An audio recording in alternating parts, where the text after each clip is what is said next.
It's a commotion, man. Cause a commotion, get a promotion. No playing, no joking, man. It's a commotion, yeah. It's a commotion, yeah. It's a commotion, cause a commotion, get a promotion. No playing, no joking. It's a commotion.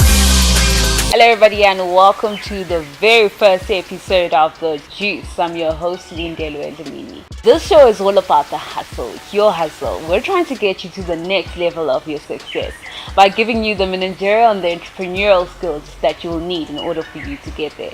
Whether you're going into the corporate world or climbing the corporate ladder, we've got the juice, we've got the formula. A lot of people believe that in order for you to make it in business, you must either be lucky or you must be winging it all the way to the top. That's not how it works. And we've spoken to the businessmen and we've spoken to the CEOs, the musicians, the artists, and everyone pretty much says there is a formula. And the formula goes a little like this. Number one, you really need to believe in yourself. Number two, you must persevere and you must be determined. And number three, you really have to work hard. You can't miss that step. So throughout the season, we'll be sitting down with all the industry giants and breaking it down. And we hope that you will be inspired.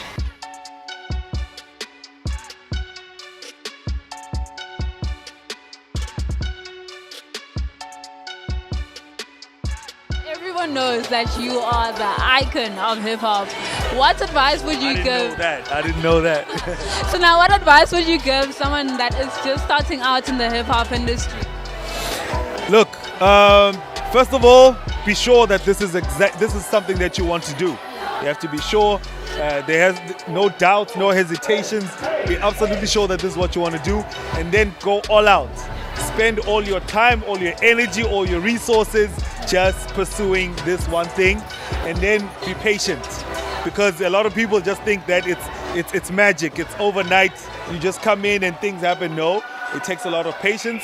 It'll require you to give everything that you have and just keep going, keep at it.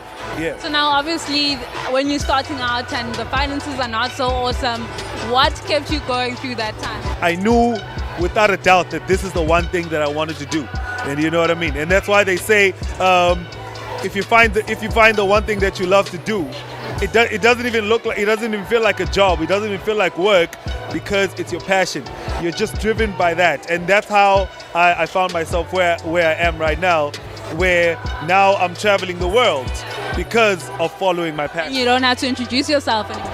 Well, I hope not. I really hope not. Yeah, but yeah, that's how it is. So now obviously, I don't know if you know, but The Juice is a career guidance kind of show. So now we want to know, as KRTC, you are obviously a business. Yeah. How do you handle your time, your resources, everything? How do you handle that? Most importantly, one mistake that we do as entrepreneurs, we always feel like because I am my own boss, that means I can do whatever I want with my time. Yet that is not true. You know what I mean? If you're a business, that means you're also functioning like a business. So 8 to 5, it shouldn't be about I get to chill, I get to catch up on series and watch movies. It's not about that. It's about you putting in the work, because at the end of the day, you are functioning like a business as well. So business principles apply. You know, when you're working, your friends can wait. When you're working, you're focusing on what it is that you're doing. You're building yourself up, and it's about execution. At the not even at the beginning of the year, but just have a proper business plan. Have a proper sequence of events, of things that you want to do for your business. Basically like a daily schedule. Like a daily schedule, exactly. Like a daily, a weekly, a monthly. You know what to do. That by the 7 hours a day. By the time it's September, you know what you want to have achieved. And now between September and December, I know exactly what's next. You know what I mean? It's great that we came here and Kwesta is sort of like the main act, but I'm really here to look to watch the locals perform, because Who in particular? Well, Fu, because you know she's a Sbanze too, so family matters. But it's about that time. There was a point in time where if a Swazi was jumping on stage to perform, it didn't matter, but now it matters. And the most important thing is that we as Swazis support each other. Exactly. So respect to Kwesta and everything else, but I'm really out here looking out for the local performers. You know, so people didn't have a good time because I was here. People were already they were already having a good time, and I'm just like spice nyana or whatever, you know. Yeah. So now, obviously, you've been doing this for a long time. What is the one thing that just keeps getting to you? You just like, this is magical about performing. The reaction to everything that you do. I mean, sometimes I have songs that people don't know that I'm gonna do on stage, and how they react to them has always been the most important thing to me, because I perform for them, right? So whenever I do a song that they are yet to know and they react a certain way, even when I do a song they know, just people's reactions is the only reason I perform. I'm challenging myself. That's why I could have come here with just a DJ and I could have just rapped, right? But I brought the band out, I brought the guitarist and everything out, because I'm trying to manipulate it like that. I'm just trying to make sure that everybody has a good time. But more than anything, what kills me the most is people's reaction. I don't know. The only step that should be from even when you decide to do the type of work I do, is just, first of all, know that you're good at it. Make sure that you're good at it. How do you know that? Because your parents will lie to you. You'll know it inside you. Convince yourself that you're good at it. As long as you know that you're good at it, you know what I mean? Do that. And also, another thing, just make sure it's exactly what you want. You know, which means you're doing it for the right reasons. Don't do it because it's the coolest thing to do. Don't do it because your next door neighbor is doing it. Do it because you actually love it, because it's going to come with a lot of sacrifices and a lot of things that you might not see right now as a kid. But as you grow into it, you'll know that, damn, there's this and there's that and there's that and there's that. You know, so just make sure you love it and you are willing to sacrifice everything for it. So talking about that, what is the hardest thing about what you're doing? The fact that I don't get to spend enough time with my family. Yeah. So now, you are obviously a brand now, but then you started somewhere where you weren't where you are. So now what the people want to know is, as a business, what is the one thing that a person needs to continuously do in order to get to where you are? No matter how big the business you build, no matter how big the brand you build, no matter how big the following you build, just don't forget why you started it. You know what I mean? I built something pretty okay. You know, it's not too bad, but everyone knows, everyone I'm with. I mean, I started this a Cameroon year one. Now I'm in a traveling team of 6, and there's people that are playing. But everyone knows the one thing: we are doing it because we love music. That's it. Everything else comes with it. So don't ever forget why you do it. That's it. So now, what you just said about the reason why you started doing it, what was your reason? I hated school. Amen to that. Yo, what up? It's your boy Questa, the car. I'm out here, Swaziland, you know what it is. And stay tuned to the juice and don't go nowhere. Crush them apples or them grapes, or whatever it takes to make the juice. But just make sure you got the juice.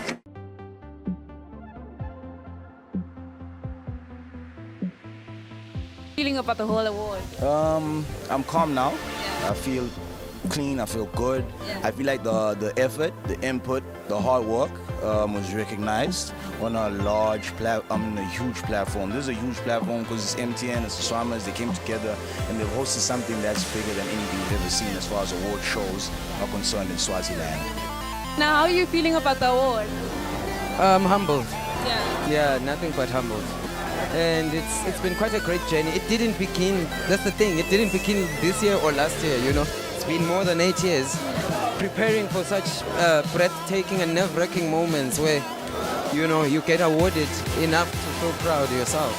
From here on, I'm taking my brand globally. I'm trying to get the Mosaic brand outside of, you know, Africa as a whole, to get people listening to Swazi music, getting people to experience Swazi stories and Swazi culture, and the rest of the world basically. But yeah, still music right now.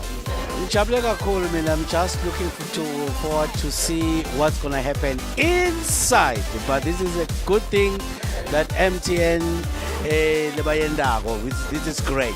So that's why nje ngiva ngathi ngasengiphakathi ngibona ukuthi what's going on. Yeah. Okay, Babe, are you releasing anything anytime soon? Yeah, I'm releasing, there's a song that I've done as Eti Tinotenda. It's featuring Oliver Mtukudzi, the old man from Zimbabwe. A lot of sweat and tears, a lot of hard work, and the team did extremely well, and we're so happy. The people bought tickets and everyone is dressed up, everyone is very well organized, and we're looking forward to a great show. Who you vouching for? I know you can't see. I obviously cannot vouch, and I don't know who the winners are, and I'm just looking forward to a great show. Thank you very much. From here on, what are you doing? I'm looking forward to producing more tracks. Yeah. Currently, there's a new single I produced with Mosaic and King Terry, and I'm looking forward to giving the masses more. It has been crazy. I try to wake up late, and I've been chilling the whole day in the house watching series because I didn't even want to think about tonight. But yeah, man, we're here now, and let's see what MTN Summer has in store for us. For the rest of the year, I'm just working on new music. I'm not in a rush to release my new album. I just want to have my album drop around about 2019 when I graduate. So right now I'm just making music, working on the features. I just talked to Polocha, Willem Seni, Flowy, just for nice features. I just did a song with Courtesy. So I'm just slowly working on my new album. So there's really nothing much noise, or there's not much noise I'm going to be making. But new music I am working, but not in a rush to release any new material. It's great. It's my personal favorite. Who inspired this? I'm not sure actually. I usually dress to feel comfortable for the moment. So I'd say inspired by Tears King.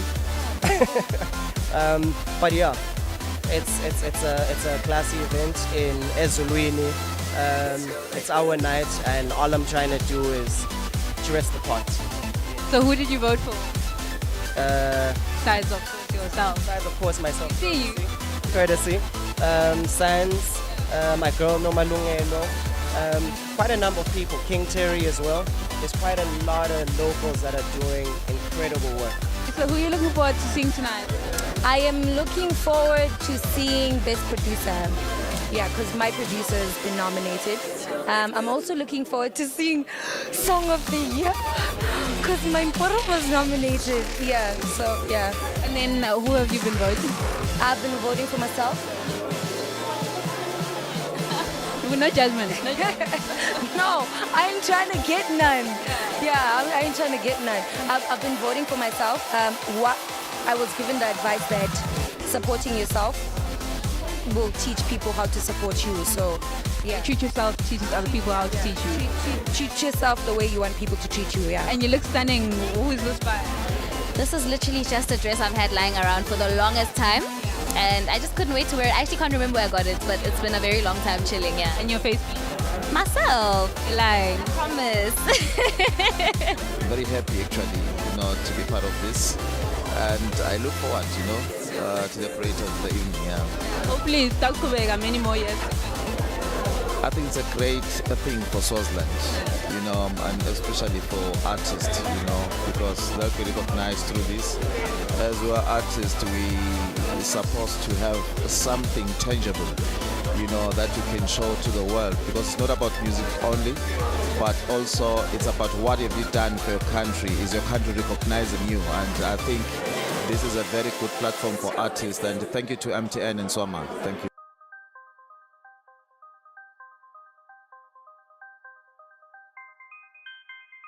Here at Royal Tattoo Parlor, and we're talking to Jojo Tembo, who's going to be sharing with us what it takes to be a tattoo artist, and he's also going to be giving us tips and tricks of how to run your own tattoo parlor. Jojo Tembo, thank you so much for joining us. Oh, thank you, Monique. Yeah, so the first thing that we want to know is how did this whole thing start? When did you decide to be a tattoo artist?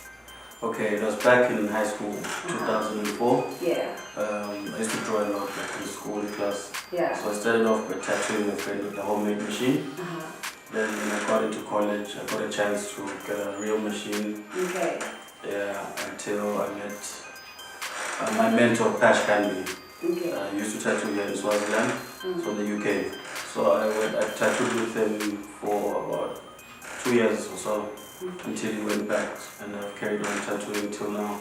Okay, so what did your parents say when they heard that you wanted to? At first they thought it was a joke, yeah. So they've always known I was an artist, Then eventually when they saw, like after I was done with my college, I never pursued to get a job, decided just to be tattooing until today. Yeah. So if I was out there and I'm a young person and I want to be a tattoo artist, what do I need to? Do I need to go to school for it? Do I need to have a skill that I need to have? Okay. First of all, you have to get a tattoo artist who can mentor you. Yeah. Yeah, we go through a course. It's like apprenticeship. You know, some people takes 2 years, some takes about up to a year or so. Yeah. Yeah. Then basically you just need pen and pencil, you know. Yeah. 'Cause nowadays we got printers, we design on the computers. Yeah. And a lot of discipline because it's hard work. Yeah. It's not I easy. can imagine. Yeah, it's not easy. So what's the longest that you've taken to do one tattoo? One tattoo. 12 hours. Yeah. That was actually this piece here. That looks amazing. Yeah, 12 hours in Mozambique. Yeah. So what actually takes so long? Is it the shading or? It's actually, the shading is longest. You start with Yeah. the outline, then you have to shade, and there's no mistakes. All the tattoos you do. I can imagine. Yo. And then who the tattoo of the king? Yeah. That how long would that take? Something like that. A portrait, 2 hours. Yeah. 2 hours or so. It's a long time. Yeah. And then everyone's always talking about how getting a tattoo is so painful. So I mean, what would you say about that? It is painful, but depending on the parts of the body, you know, where it's close to where the skin is closest to the bones, is painful, close to the hands and feet.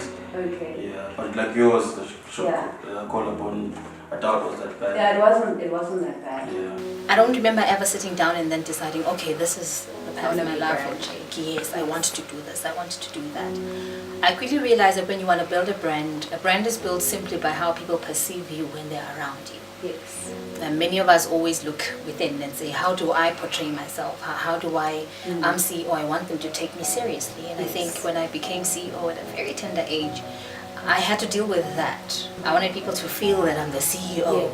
So you then easily get tempted to start playing out what you perceive and you hope people will respond to you as. So, and that's the greatest mistake. So do you think clothing and how you present yourself contributed to you getting there? It did actually, because everything is a sum total of packaging. And that's why companies spend so much time in packaging. So I realized that I've got to package myself the right way. I did not package myself the same way in Matapa and Stegi. Okay. In Stegi, I had to package myself in a way that said, you can respect me, I'm a decent woman, I'm grounded, I'm rooted. Oh, yes. Yes, I'm not married, because that mattered for some reason in Stegi. Yeah. Every second question would lead me to that. Am But I you're married? 23. Yeah, oh God, that didn't matter. Oh, are you married? Yeah. And I'd be like, no, not yet. But you say it respectfully. So you were trying to, and I think with every question like that, they were trying to place me. Yeah, and define you. Yeah, and define me. So now you have graduated, and next step is being part-time work. That is Yeah. So I decided I want to come back home. It was a conscious decision.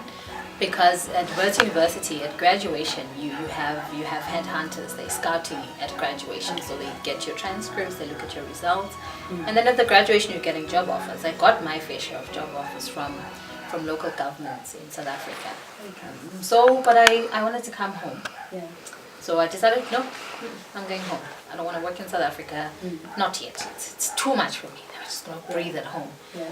So I came back home and I struggled looking for a job. And then you weren't tempted to go back now? I gave it a year.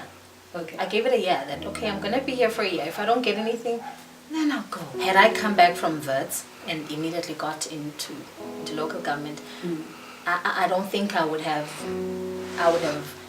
progressed as much as I did. Yeah.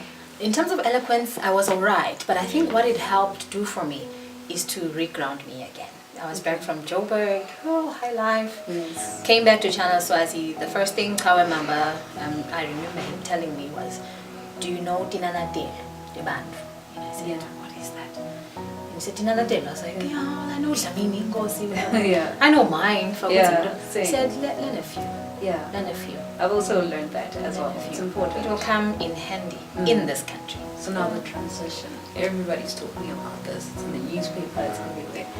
Everyone wants to know the transition. How did that happen? How did that come about? So I think and for you personally, because we were just talking about that, so I want the viewers to know. So it started 2 years ago, I think. That's when the discussion started. Yeah. That it's time to change my career. Not change, but move to the next level. I'm now sitting at the pinnacle. And I've never known of anybody that doesn't want to grow. What drives us is growth. So I went back to school and I've been studying part-time, the hardest decision ever. Doing my master's now, trying to move from, because my first degree and my honors and my master's was in town planning. So I knew very well that to move out of local government and to grow now and start from scratch somewhere, I need something different. So I went back to school. So next year, March, I will pass. I will finish the basics and get an MBA. But I want to specialize, so I'm then going to choose what specialty I go in. Is it finance or marketing or project management? But I knew that it's time to move to private sector. Okay. So that was known, and everybody around me that's close enough knew that.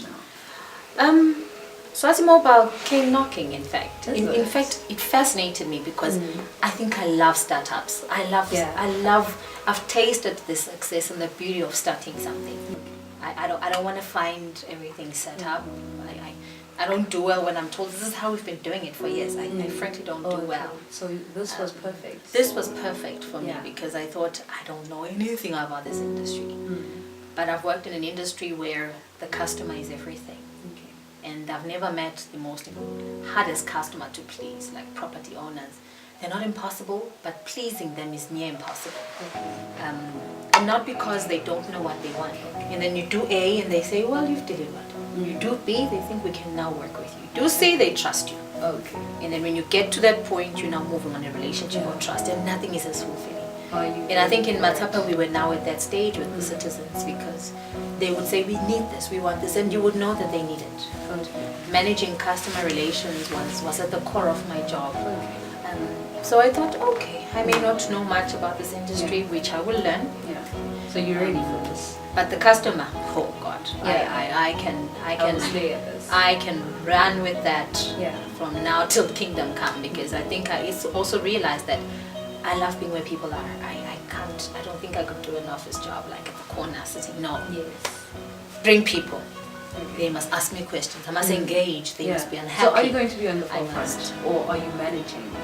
No, I think there is a very capable face and mouth of the company, the spokesperson, and he's fabulous at it. And we have a fabulous team with marketing as well. So mine really is to focus on the customer, how we get the company to always respond to the customer's needs. Everything. I think everything that relates to, because when you talk about a startup, we're talking about setting up from scratch. So in all the departments, that's where we are. It's quite exciting, and I'm happy about this phase of it. And I suppose it always goes to show that you can never reach the pinnacle until God says so. Anyway. Yes. Because I've had to start. Many people would ask me, why would you leave a CEO's job? I mean, you know, good office, you had PAs, drivers, what? Yes. Why would you do that? Who does that? And you're not even the CEO there. And I say to them, but how will you grow if you always want to start at the top? It doesn't make sense. I don't know much about this industry. But it's going to give you... But I need to grow and learn at it. So, and the prospect of growth is what is exciting. Because you can't always want to enter at the top. And I'm very happy starting at the bottom, wherever I am, learning and growing. Well, it's not really the bottom. And having a boss, hey, that's fun. Is it? I'm enjoying that. I'm going to go talk to my boss. Boss, I'm asking to do the responsibility is no longer... It's changed, yes. It's not sitting on me. Now I'm a student, I'm learning, and I'm learning from people that are experts in the industry. And I'm very excited, honestly. So people should never be scared to start. I'm at 40, 39, I'm starting from scratch. It's fun. How do you deal with the critics, the people that are just like... I think... Personally and business-wise. And business-wise. As soon as you realize that they'll always be there, you then realize that you gotta keep moving irrespective. Because people will talk whether you're sleeping. Why are you sleeping? You wake up. Why are you awake? You drive the car. No, don't drive. Walk. You walk. Why are you walking? You idiot. You've got a car. And then you quickly realize that people will just always talk. Just keep doing. So keep doing what you're doing. And honestly, it's not to say that I don't listen. Sometimes you can pick what you can learn.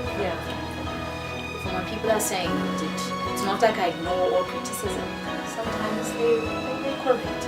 I need to change and shape up on a few things. So you listen to what makes sense to you. But generally, not everybody's going to celebrate you. Even now, I have people that are working hard and not even sleeping to destroy what little I've worked. And then who do you call when you get in trouble? Apart from the one person in my private space that I will not mention, it's my family. Okay. It's my family. I do have a very good support system there. They have been there through it all. Okay, biggest misconception about you? Is that I'm model C. I get that a lot from people. They say, oh my God, you can speak Siswati. You go to a Shisanyama, how you eat with your hands? And you're like, wow. Can't you what do people think? You're a demigod. Yeah, so many a times I have to remind people, yeah. So please remember that, we may look like this, but I'm still a Ngwane Park chick. Through and through, and that will never disappear. I was at a speech day the other day, and I realized when I was done with it, even the way I talk sometimes, so it's just and then, well, that's the greatest misconception that people have. I'm calm now. The juice. It's the juice. You got the juice. Thank you so much. Shout out to the juice. It's your boy Alfiz, and what it is, the biggest, the dopest. Yeah. Hello to the juice. Are you juicy? Like the Swazi sauce juicy? Hello. Okay. This is your boy TK. Shout out to the juice. I am obsessed with the juice. Obsessed.